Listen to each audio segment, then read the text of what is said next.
नमस्कार. कधी विचार केलाय की विज्ञानात एक असा चार्ट आहे जो जवळजवळ प्रत्येक प्रयोगशाळेच्या भिंतीवर दिसतो? तो फक्त मूलद्रव्यांची यादी नाहीये, तर ते आपल्या संपूर्ण विश्वाचे गुपित उलगडणारं कोडबुक आहे. आज आपण याच आवर्त सारणीचं रहस्य जाणून घेणार आहोत. चला तर मग सुरुवात करूया. आपण ज्या हवेत श्वास घेतो, जे पाणी पितो, अगदी ज्या स्क्रीनकडे आपण आता बघतोय, या सगळ्या गोष्टी या कशापासून बनलेल्या आहेत? हा तोच मूलभूत प्रश्न आहे ज्यानं शास्त्रज्ञांना कित्येक शतक विचार करायला लावला. आणि याच प्रश्नाचं उत्तर आपल्याला थेट आवर्त सारणीकडे घेऊन जातं. उत्तर आहे एका शब्दात मूलद्रव्य, एलिमेंट्स. ही आपल्या विश्वाची, आपल्या अस्तित्वाची मूलभूत वीट आहे. हायड्रोजनपासून ते सोन्यापर्यंत आणि ऑक्सिजनपासून ते युरेनियमपर्यंत प्रत्येक गोष्ट याच मूलद्रव्यांपासून बनलेली आहे. पण कल्पना करा, जसजशी नवनवीन मूलद्रव्य सापडत होती तसतसा शास्त्रज्ञांसमोरचा गोंधळ वाढत होता. हे म्हणजे एखाद्या लायब्ररीसारखं होतं जिथे हजारो पुस्तकं आहेत, पण ती कशी लावायची याचा काहीच नियम नाही. या रासायनिक गोंधळातून सुसूत्रता कशी आणायची हेच त्या काळातलं सर्वात मोठं आव्हान होतं. तर गोष्ट आहे हे सन 1800च्या आसपासची. तेव्हा फक्त 31 मूलद्रव्ये ज्ञात होती. ही संख्या आजच्या तुलनेत खूपच कमी वाटते, नाही का? पण त्या काळात ही यादी सतत वाढत होती. आणि या वाढत्या कुटुंबाला एका व्यवस्थेत बसवणं गरजेचं झालं होतं. आणि आता फास्ट फॉरवर्ड करून आजच्या काळात येऊया. आज आपल्याला तब्बल 118 मूलद्रव्य माहिती आहेत. आता या दोन आकड्यांमधला फरक बघा. यावरून लक्षात येतं की या सगळ्यांना एका शिस्तबद्ध प्रणालीत बसवणं किती गरजेचं होतं. मग साहजिकच प्रश्न येतो की या गोंधळात सुसूत्रता आणण्याचा पहिला प्रयत्न कोणी केला?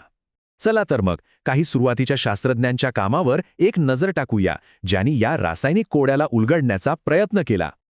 यामध्ये पहिलं मोठं नाव येतं ते म्हणजे जर्मन रसायनशास्त्रज्ञ योहान डोबेरायनर यांचं. त्यांच्या असं लक्षात आलं की काही मूलद्रव्यांमध्ये एक विशिष्ट पॅटर्न आहे. त्यांनी काय केलं तर सारखे गुणधर्म असलेल्या 3 मूलद्रव्यांचे गट बनवले.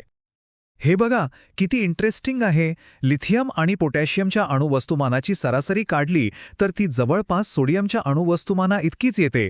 यालाच त्यांनी त्रिके किंवा ट्रायड्स असं नाव दिलं. ही खूप मोठी गोष्ट होती, कारण पहिल्यांदाच कुणीतरी अणुवस्तुमान आणि रासायनिक गुणधर्म यांचा थेट संबंध जोडला होता. यानंतर आले जॉन न्यूलँड्स आणि त्यांनी तर या पॅटर्नला थेट संगीताशीच जोडलं. त्यांनी मूलद्रव्यांना त्यांच्या वाढत्या अणुवस्तुमानानुसार मांडलं आणि त्यांच्या लक्षात आलं की प्रत्येक 8व्या मूलद्रव्याचे गुणधर्म पहिल्यासारखेच आहेत. अगदी संगीतात जसं सा नंतर 8वा सूर परत सा येतो तसंच काहीसं. म्हणजे सुरुवात तर चांगली झाली होती, नाही का? पण एक मोठी अडचण होती. डोबेरायनर आणि न्यूलँड्सचे हे पॅटर्न्स जड मूलद्रव्यांना लागूच होत नव्हते. म्हणजेच कोडच सुटलं होतं, पण अर्धवटच. खरी किल्ली अजूनही सापडायची होती. आतापर्यंत सगळे शास्त्रज्ञ अणुवस्तुमानावर लक्ष केंद्रित करत होते, पण खरं तर ते थोडंसं चुकीच्या दिशेने चालले होते. खरा बदल घडवणारा तो युरेका क्षण अजून यायचा होता. खरी किल्ली दुसरीकडेच दडली होती, जी अणुवस्तुमानापेक्षाही जास्त मूलभूत होती. तर अणुवस्तुमानांक म्हणजे काय? सोप्या भाषेत सांगायचं तर अणूच्या केंद्रकात असलेले प्रोटॉन्स आणि न्यूट्रॉन्स यांची एकूण बेरीज. आणि याच आधारावर सुरुवातीचे सगळे प्रयत्न झाले होते. पण मग आला खरा गेम चेंजर. तो म्हणजे अणुक्रमांक, ॲटॉमिक नंबर.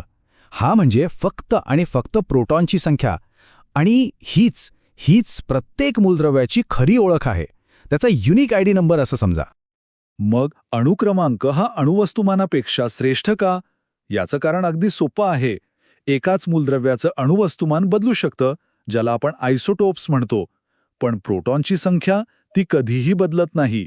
सोन्याच्या अणूत नेहमी 79 प्रोटॉन्सच असणार. हीच ती मास्टर की होती ज्याची सगळेजण वाट पाहत होते. आणि या मास्टर कीचा शोध लावण्याचं श्रेय जातं हेनरी मोझले यांना.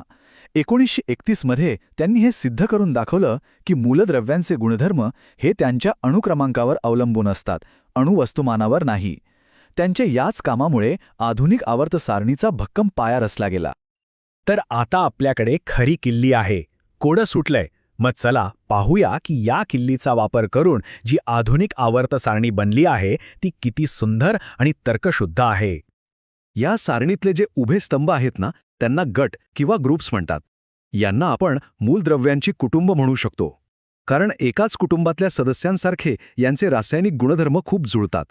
उदाहरणार्थ, गट 18 मधली सगळी मूलद्रव्य ही निष्क्रिय वायू आहेत, जी सहसा कशातच भाग घेत नाहीत. आणि ज्या आडव्या ओळी आहेत त्यांना म्हणतात आवर्त किंवा पिरियड्स. प्रत्येक आवर्त म्हणजे एक नवा इलेक्ट्रॉन शेल किंवा ऊर्जा स्तर, आणि प्रत्येक आवर्तामध्ये डावीकडून उजवीकडे जाताना गुणधर्मांमध्ये एक मस्त अपेक्षित बदल दिसतो. प्रत्येक आवर्त एका क्रियाशील धातूने सुरू होतं आणि एका स्थिर निष्क्रिय वायूने संपतं. पण थांबा, आवर्त सारणी बघताना सगळ्यांना एक प्रश्न नक्की पडतो. त्या मुख्य तक्त्याच्या खाली ठेवलेल्या 2 वेगळ्या ओळींचं काय गोडबंगाल आहे? यात काही मोठं रहस्य नाहीये. या ओळींना लॅन्थनाइड आणि ॲक्टिनाइड्स म्हणतात. खरं तर त्या 6व्या आणि 7व्या आवर्ताचाच भाग आहेत.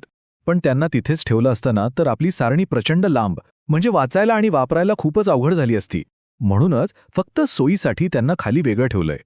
बरं, आता आपण या सारणीची रचना तर समजून घेतली. आता जरा आत डोकावून बघूया या मूलद्रव्यांच्या जगात किती विविधता आहे आणि त्यांच्या नावांच्या मागे काय गमतीशीर कथा आहेत ते पाहूया. ही सारणी बघितली की एक गोष्ट लगेच लक्षात येते. ती म्हणजे इथे मेटल्स म्हणजेच धातूंचा दबदबा आहे, जवळपास 75%. मग उजव्या कोपऱ्यात थोडे नॉन मेटल्स म्हणजे अधातू आहेत, आणि या दोघांच्या मधली जागा घेतली आहे मेटलॉइड्सनी, जे कधी धातूसारखे तर कधी अधातूसारखे वागतात.